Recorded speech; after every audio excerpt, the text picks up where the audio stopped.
It was good and it was in line with the UPSC pattern that was there for 2022 and 23. Most of the questions, like the food grains and the crops that were asked about the statistics, these are the repetitive questions. It has been asked in the previous papers as well, PYQs, as well as about the art and culture part.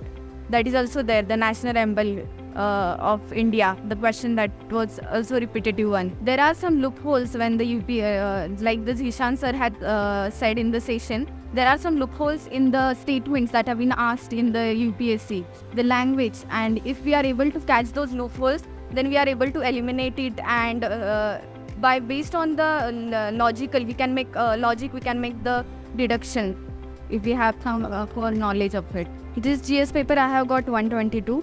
And the previous FLTs that I have been doing, the range is between 75 to 90. Overall अच्छा था sir, moderate था, not so tough और not easy, और PYQ base मतलब सब questions cover हो गए, core non core ultra वगैरह। वो सर हाँ, मतलब मुझे थोड़ा मुझे फ़ायदा हुआ लेक्चर का। क्या वो जो लॉजिकल क्वेश्चंस थे ना, उसमें जो एक्स्ट्रा वर्ड थे, मतलब एज वेल एज, जैसा अभी कर्नाटक को प्रोड्यूस शुगर केन ज़्यादा करता है, नॉट उत्तर प्रदेश देने की कोई ज़रूरत नहीं थी, लेकिन उन्होंने वो क्वेश्चंस में दिया था। ऐसा अगर आया ना तो उसको एलिमिनेट करके वो स्टेटमेंट रॉन्ग करना, ये जो आइडिया है ना, ये मुझे आज मिला, जो कि मैं अभी नेक्स्ट टाइम अप्लाई करूँगा। पेपर थोड़ा मॉडरेटली डिफ़िकल्ट था, अच्छा पेपर था।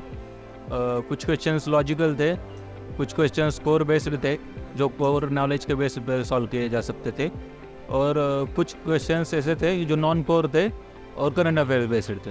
बहुत से क्वेश्चन ऐसे थे कि यूपीएससी पैरामीटर से ही थे, यूपीएससी पैरामीटर के हिसाब से लगे।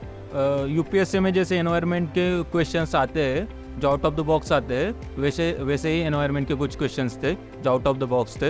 यूपीएससी में जैसे कुछ सब्सटेंस के बारे में क्वेश्चंस आते हैं, जैसे बेंजीन और टोलिन का क्वेश्चन था जो पूरी तरह अल्ट्रा हार्ड था, जो एकदम से डिफ़िकल्ट था, तो वैसे था। और जो एक बिग कैट का क्वेश्चन था, लायन और टाइगर का, तो एनवायरनमेंट में वो बिहेवियरल पैटर्न पे था। तो जैसे यूपीएससी में कुछ क्वेश्चन हार्ड और बिहेवियरल पैटर्न पे आते हैं जो कि बुकिश नहीं होते, वैसे क्वेश्चन थे, इसलिए ऐसा लगा कि ये यूपीएससी टाइप के क्वेश्चन। हाँ, एक दो क्वेश्चन ऐसे थे जहाँ पे मैं बेटरली परफॉर्म कर सकता था और कुछ एलिमिनेशन टेक्निक यूज़ कर सकता था।